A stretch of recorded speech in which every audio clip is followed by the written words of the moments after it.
ETF index mutual funds నేర్చుకుని stock మార్కెట్లో రాణించాలనుకుంటున్నారా? వెంటనే ఈ నెంబర్కి కాల్ చేయండి.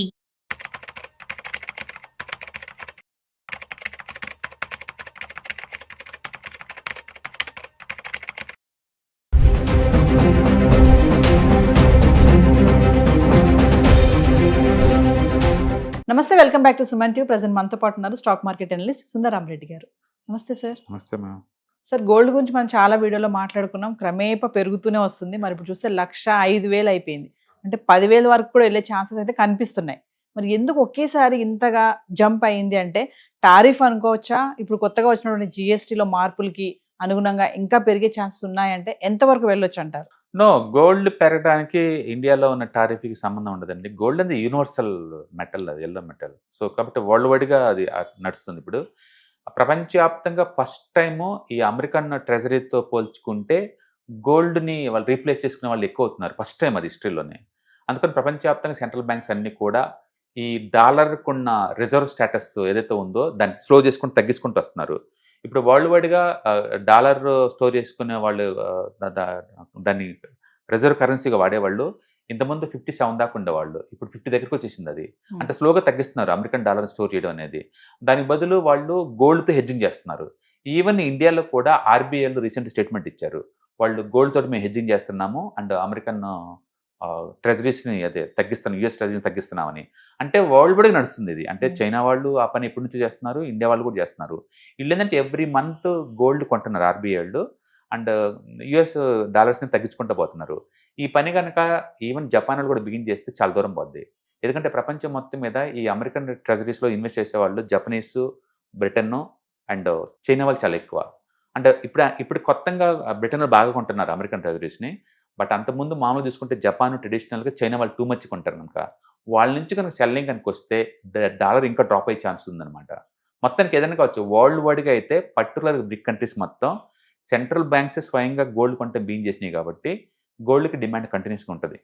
అది ఇండియాలో మ్యారేజ్ సీజన్ వల్ల కాదు, ట్యాక్స్ తగ్గటం వల్ల కాదు. వరల్డ్ వైడ్గా స్టాక్ మార్కెట్ అన్సర్టనిటీ ఉన్నప్పుడే గోల్డ్ అయితే పెరిగిద్ది. బట్ ఈ పర్టికులర్గా ఈ టైంలో మాత్రం డీ డాలరైజేషన్ పుణ్యం అంటూ పెరుగుతుంది. అంటే ఆల్మోస్ట్ ఆల్ సెంట్రల్ బ్యాంక్స్ కొంటున్నాయి. అందుకని గోల్డ్ ఎవరు ముందు కొంటారు చూద్దాం అన్నట్టు అంటే చేజింగ్ నడుస్తుంది కాబట్టి గోల్డ్ ఈ ట్రెండ్ కంటిన్యూ అయ్యే ఛాన్స్ ఉంది. అయితే అన్లిమిటెడ్ మూవ్ జరిగిద్ది అంటే మూవ్ జరగదండి. లాస్ట్ ఇయర్ ఇప్పటికే ఆల్మోస్ట్ 45% దాకా మూవ్ అయింది కాబట్టి స్లో అయ్యే ఛాన్సే ఎక్కువ ఉంది. మొత్తానికి అయితే పాజిటివ్ బయాస్ మీద మూవ్ అవుతుంది. అంటే మనం అనుకున్నట్టు పాత వీడియోలో 1,10,000 రీచ్ అయ్యే ఛాన్స్ ఉంది. ఒకళ్ళు తగ్గితే సార్ ఎంత తగ్గొచ్చు అంటారు? ప్రతిసారి తగ్గితే ముందు ఆర్బీఐలు కొంటారండి. ప్రపంచవ్యాప్తం సెంట్రల్ బ్యాంక్సే కొంటాయి తగ్గిపోద్ది. అందుకని తగ్గిద్దా మరీ టూ మచ్గా అంటే అంత తగ్గదు, కానీ స్టేబుల్గా ఉంటుంది. అంటే ఎప్పుడైనా ఇక్కడ స్టాక్ మార్కెట్లో ఏంటంటే ఏదైనా ఎసెట్ మూవ్ కనుక అయితే 2 రకాల కరెక్షన్ జరిగిద్ది. ఒకటి ప్రైస్ కరెక్షన్ లేదా టైం కరెక్షన్. టైం కరెక్షన్ అంటే పడదు పెరగదు అక్కడే అయిపోద్ది అనమాట. నాకు తెలిసి గోల్డ్ నెక్స్ట్ 1 or 2 years పెరగదు పడదు అక్కడే ఉండిపోద్ది. నేను అందుకే చెప్పాను కింద వైపు పోతే 90, పైకి పోతే 1,10,000 అని. నెక్స్ట్ 2 years ఈ రేంజ్లో ఉండొచ్చు గోల్డ్ ఎక్కువ సార్లు. ఏదైనా సరే వరల్డ్ వైడ్ మూవ్ బట్టి ఇది డిపెండ్ అవుతుందండి.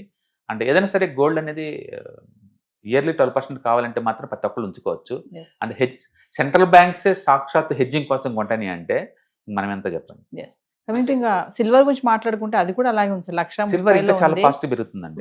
హాల్మార్క్ కూడా వస్తుంది సిల్వర్ కి అని చెప్పేసి అంటున్నారు. అవును, ఎందుకంటే సౌదీ బ్యాంక్ కొంటుందండి. సెంట్రల్ బ్యాంక్స్ కూడా గోల్డ్కి ఆల్టర్నేటివ్గా సిల్వర్ పంట బీన్ చేశారు ఆల్రెడీ. అంటే ఇండస్ట్రియల్ యూటిలిటీ చాలా ఎక్కువ సిల్వర్కి. అందుకని నెక్స్ట్ డెకేడ్ బిలాంగ్స్ టు ఈ మెటల్స్లో సిల్వర్ గోయింగ్ టు రూల్ గోల్డ్తో కంపారిజన్ సరే. ఎందుకంటే అటు ఇండస్ట్రియల్ యూటిలిటీ ఉంది, ఈ వైపు మళ్ళీ ఇన్వెస్ట్మెంట్ బీన్ అయింది సిల్వర్లో. అందుకని silver definitely going to rock compare to గోల్డ్తో పోల్చుకుంటే. అయితే కొత్తగా ఇన్వెస్ట్ చేసేవాళ్ళు దీంట్లో అగ్రెసివ్గా పెట్టచ్చు అంటే అంత అగ్రెసివ్ అవసరం లేదండి, కన్జర్వేటివ్ పెట్టుకుని బాగుంటుంది. ఏదైనా సరే స్టాక్ మార్కెట్లో వాలటిలిటీ ఎక్కువైన కాడి నుంచి లేదు, అందరూ మల్టీ అసెట్ అలొకేషన్లో పెడుతున్నారు. వాళ్ళందరూ ఖచ్చితంగా సిల్వర్లో గోల్డ్లో పెడతారు. అందుకని గోల్డ్ ఇన్వెస్ట్మెంట్ పెరుగుతుంది ముందు రోజుల్లో. కాబట్టి ఆ ట్రెండ్ వరల్డ్ వైడ్గా ఉంది. ఇప్పుడు ఈ టైంలో మరి ఇన్వెస్ట్మెంట్ చేసే వాళ్ళు కరెక్ట్ టైం అంటారా? నో, నేను అంటుంది ఏంటంటే అగ్రెసివ్గా అలొకేట్ చేయకుండా కన్జర్వేటివ్ కొంత అలొకేట్ చేయమంటారు. స్ట్రక్చర్లు చాలా స్ట్రాంగ్గా ఉన్నాయి గోల్డ్ చార్ట్స్ అండ్ సిల్వర్. రెండిట్లో ఒకటే తీసుకోమంటే సిల్వర్ రికమెండ్ చేస్తాను. అండ్ రెండిట్లో ఎంత పెట్టచ్చు అంటే ఓవరాల్ పోర్ట్ఫోలియో కొంత కేటాయించండి, మొత్తం కేటాయించిన అవసరం లేదు. ఇంకా చెప్పాలంటే ఈ టైంలో ఈక్విటీకి ఎక్కువ అలొకేట్ చేయమంటాను. ఎందుకంటే 14 months జీరో రిటర్న్స్ కదా, ఇది మూవ్ అయ్యే ఛాన్స్ ఎక్కువ ఉంది దాంతో పోల్చుకుంటే నెక్స్ట్ 1 yearలో. But positive bias gold. Thank you sir. Hi, ETFs, index funds and mutual funds ఎవరైనా సరే క్లాస్ రూమ్ ఎన్విరాన్మెంట్లో ఇలా నేర్చుకుందాం అనుకుంటే అక్టోబర్ 12వ తారీఖు మీకు దగ్గరలోని సిటీకి వస్తున్నాం.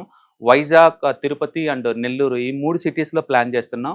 సో మీరు ఎవరైనా సరే స్టాక్ మార్కెట్ మీద passive income as well as active income కనుక ETFs, index funds and mutual funds ద్వారా ఎర్న్ చేద్దాం అనుకుంటే ఇది మంచి అవకాశం. సో మీరు ఎవరైనా సరే మీ దగ్గరలో సిటీస్ వాళ్ళకి అనుకుంటే కనుక కింద స్క్రోల్ అవుతున్న నెంబర్పై పింక్ చేసుకొని మీరు సీటు రిజర్వ్ చేసుకోండి. సో ఇంతకుముందుతో పోల్చుకుంటే ఏంటి, ఇంతకుముందు మనం ఓన్లీ ఆన్లైన్లో తీసుకునే వాళ్ళం. ఇప్పుడు దాంతో పోల్చుకుంటే ఇది క్లాస్ రూమ్ ఎన్విరాన్మెంట్లో అనమాట. సో 1-to-1 ఇంటరాక్షన్ ఉంటుంది కాబట్టి మోర్ ఎఫెక్టివ్గా ఉంటుంది. కాబట్టి ఎవరికైనా ఇంట్రెస్ట్ ఉంటే ఈ 3 ఎసెట్ క్లాసులు నేర్చుకుందామని కింద స్క్రోల్ అవుతున్న నెంబర్పై పింక్ చేయండి. Thank you. హాయ్, మార్కెట్స్ చాలా వాలటిలిటీ ఉన్నాయని భయపడుతున్నారా? మార్కెట్ ఆల్ టైమ్ హైలో ఉందని దూరంగా ఉండాలనుకుంటున్నారా? ఏది రైట్ టైం మార్కెట్లో ఎంటర్ అవడానికి, ఏది బెస్ట్ టైం మార్కెట్లోంచి బయటకు పోవడానికి తెలుసుకోవాలనుకుంటున్నారా? మార్కెట్లో mutual funds, ETFs, index funds ద్వారా మనీ మేక్ చేద్దాం అనుకున్నారా? ఇలాంటి మీ డౌట్స్ కి క్లారిఫికేషన్ కోసం ఈ webinar. ETFs, index funds and mutual funds కోర్సులో జాయిన్ అవ్వండి. మీ డౌట్స్ క్లారిఫికేషన్ చేసుకోండి. Every month Saturday, Sunday and Monday conduct చేసే ఈ కోర్సులో మీకు ఈటీఎఫ్స్ అంటే ఏంటి, ఇండెక్స్ ఫండ్స్ అంటే ఏంటి, మ్యూచువల్ ఫండ్స్ అంటే ఏంటి, different type of ETFs, index funds, mutual funds అంటే ఏంటి, ఇందులో ఇన్వెస్ట్ చేయడం ద్వారా లాంగ్ టర్మ్ లో వెల్త్ ఎలా క్రియేట్ చేసుకోవాలా, షార్ట్ టర్మ్ లో ఎలా వెల్త్ క్రియేట్ చేసుకోవాలా, ఎనీబడి కెన్ ట్రేడ్ ప్రోగ్రామ్ ఎలా పార్టిసిపేట్ చేయాలా, ఇలాంటి అన్నిటికీ మీకు ఆన్సర్ దొరుకుతుంది. కాబట్టి మీకు ఎవరికన్నా ఇలాంటి వాటిలో వెల్త్ క్రియేట్ చేయాలని కనుక ఇంట్రెస్ట్ కనుకుంటే కింద స్క్రోల్ అవుతున్న నెంబర్ కి కాల్ చేయడం ద్వారా మీ సీట్ ని బుక్ చేసుకోండి. Thank you.